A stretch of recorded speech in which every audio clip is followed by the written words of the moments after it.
बिस्मिल्लाहिर्रहमानिर्रहीम। अस्सलाम वालेकुम नाजरीन, आज की वीडियो में हम आपको अदाकारा शबनम की ज्यादती से मुतल्लिक मालूमात फराहम करेंगे कि 1978 में उनके साथ कौन सा वाक़या पेश आया था कि वो पाकिस्तान को ही छोड़कर दूसरे मुल्क चली गई थी। जनरल ज़ियाउल हक के दौरे हुकूमत में एक बहुत बड़ी डकैती हुई थी और अदाकारा शबनम को दरिंदगी का निशाना बनाया गया था। सबसे पहले नाजरीन, अगर आप लोग मेरे चैनल पर नए हैं तो मेरे चैनल को लाइक और सब्सक्राइब जरूर कर दीजिए ताकि मेरी मालूमाती वीडियोस आप तक सबसे पहले पहुंचती रहें। नाजरीन, अदाकारा शबनम जो किसी तारुफ की मोहताज नहीं है।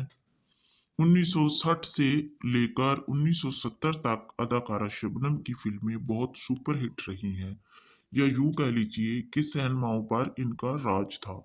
इस दौर में अदाकारा शबनम बंगाली थी, वो बंगाल से ताल्लुक रखती थी। 1971 के साने के बाद शबनम के पास ये ऑप्शन था कि वो पाकिस्तान में रहें या फिर ढाका चली जाए, लेकिन वो पाकिस्तान में ही रही। अदाकारा शबनम गुलबर्ग लाहौर में रहायश पजीर थी। हजारों लोग उनको देखने के लिए उनके घर के बाहर बेताब होते थे।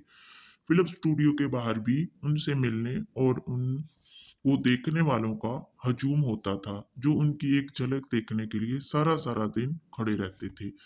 ये इनके अरूज के दिन थे, लेकिन किसी को ये मालूम ना था कि लोगों के दिलों की धड़कन शबनम की जिंदगी में जवाल भी आ सकता है। 1978 में जनरल ज़ियाउल हक का दौरे हुकूमत था। तब वो मुल्क के सदर थे जब ये एक दर्दनाक वाकया पेश आया था, जिसने पूरी अवाम को हैरान करके रख दिया था। इस वाकये में मुलव्वस वो लोग थे जो उस दौर के वडेरों और जगीरदारों की बिगड़ी हुई औलादें थी। इस वाकये में शामिल एक शख्स जो जिला खुशाब से ताल्लुक रखता था, इसका नाम था फरूक बंदयाल। नाजरीन, कहा जाता है कि 5 अफराद ने 1978 को गुलबर्ग लाहौर शबनम की कोठी पर डकैती की वारदात की थी। शबनम के शोहर को रस्सियों से बांध दिया था और उनके 9 साला बेटे के सामने अदाकारा शबनम के साथ सर रात ज्यादती की गई और फिर कुछ रकम और जेवरात लेकर फरार हो गए। सीनियर सहाफी जमील चिश्ती के कहने के मुताबिक जब मैं उनके घर गया तो उनका सारा सामान बिखरा पड़ा था।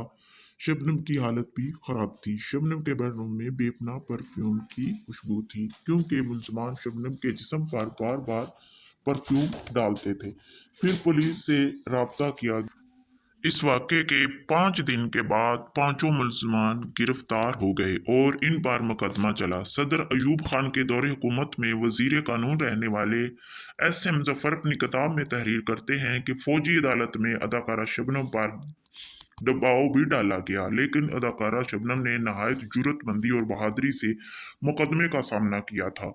मुलजमान के नाम ये थे: फारूक बंदयाल, वसीम याकूब भट्ट, ताहिर तनवीर बिंडर, जमील अहमद चट्ठा और जमशेद अकबर शाही शामिल थे। ये अदालत में भी मौजूद थे। शबनम से अदालत में पूछा गया, क्या आप इन मुलजमान को जानती हैं? तो उन्होंने कहा कि इनको मैं क्यों ना जानती हूँ, इन लोगों ने ही मेरी जिंदगी बर्बाद की है। इसके बाद फौजी अदालत ने फरूक बंदयाल और उसके साथियों को सजाए मौत का हुक्म दिया था। उस दौर के चीफ सेक्रेटरी पंजाब फतेह बंदयाल फरूक बंदयाल के मामू थे। फतेह बंदयाल बाद में जनरल ज़ियाउल हक के त्यारे के हादसे की इंक्वायरी ऑफिसर और पाकिस्तान के वजीर दाखिला भी रह चुके हैं।